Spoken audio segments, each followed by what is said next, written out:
Video शुरू होने से पहले मैं आपसे एक ही विनती करूंगा कि आप वीडियो लास्ट तक जरूर देखें और चैनल को सब्सक्राइब नहीं किया है तो जल्दी से सब्सक्राइब कर दीजिए। तो आज हम आपके लिए लेकर आए हैं हिटलर की कहानी पार्ट 2। अगर आपने पार्ट 1 नहीं देखी है तो क्या देख रहे हो, डिस्क्रिप्शन में लिंक है, उस पर क्लिक करो और जाओ। चलिए शुरू करते हैं। हिटलर अपनी माँ की मौत और आर्ट स्कूल से दूसरे रिजेक्शन के बाद बेघर हो गया था। हिटलर प्रथम विश्व युद्ध में ग्रेनेड की कीरज बजने से बुरी तरह से घायल हो गया था। हिटलर को चॉकलेट बहुत पसंद थी और वो एक दिन में कम से कम 1 किलो चॉकलेट जरूर खा जाता था। 29 मई 1942 को हिटलर की मुलाकात नेताजी सुभाष चंद्र बोस से हुई थी, लेकिन हिटलर को एक बात की वजह से उनसे माफी मांगनी पड़ी। दरअसल हिटलर ने अपनी एक किताब में भारत और भारतीयों के बारे में कई आपत्तिजनक बातें लिखी थी। नेताजी ने इसकी वजह से नाराजगी जताई, जिसकी वजह से हिटलर को माफी मांगनी पड़ी और उसने किताब से विवादित हिस्से हटाने का वादा भी किया।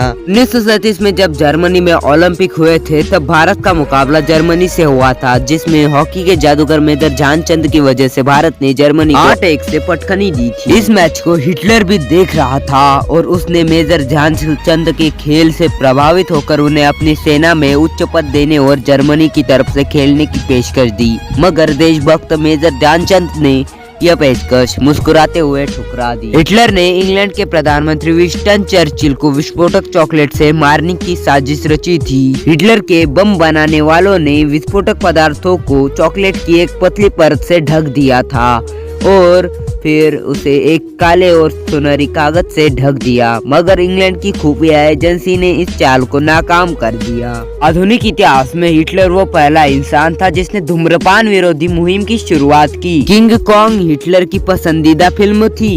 इस अत्याचारी तानाशाह को पेट फूलने की बीमारी थी, जिसकी वजह से उसे कई तरह की दवाइयाँ लेनी पड़ती। हिटलर जिस भी पार्टी में जाते थे वहाँ अपना भाषण देने लग जाते थे। पार्टी में शामिल लोग बहुत ही ज्यादा बोर हो जाते थे।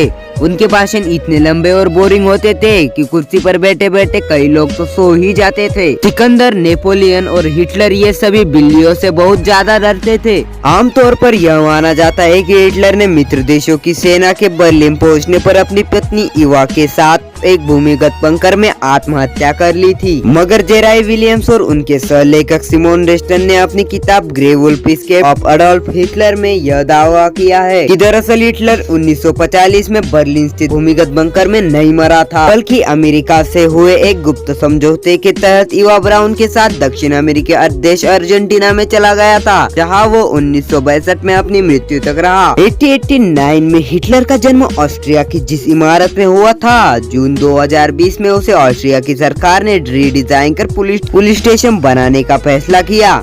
यह इमारत हिटलर के प्रशंसकों के लिए तीर्थ स्थल बनती जा रही, कारण ऑस्ट्रियाई सरकार ने यह फैसला लिया है। अप्रैल 2021 में हिटलर के सिगार बॉक्स और कंघी समेत कई चीजें ऑस्ट्रेलिया में नीलाम के लिए पेश की गई। सिगार बॉक्स की कीमत लगभग 22 लाख रुपए आकी गई, वही कंघी करीब 14 लाख में नीलाम हो सकती है। मेटल मिरर और टूथब्रश समेत 8 चीजें नीलामी में रख दी जाएगी। कैसी लगी वीडियो कमेंट में जरूर बताएं और चैनल को सब्सक्राइब भी कर दे, क्योंकि आपको ऐसी वीडियो पसंद है तभी कीजिए, नहीं तो एक लाइक और प्यारा सा कमेंट भी कर दीजिए।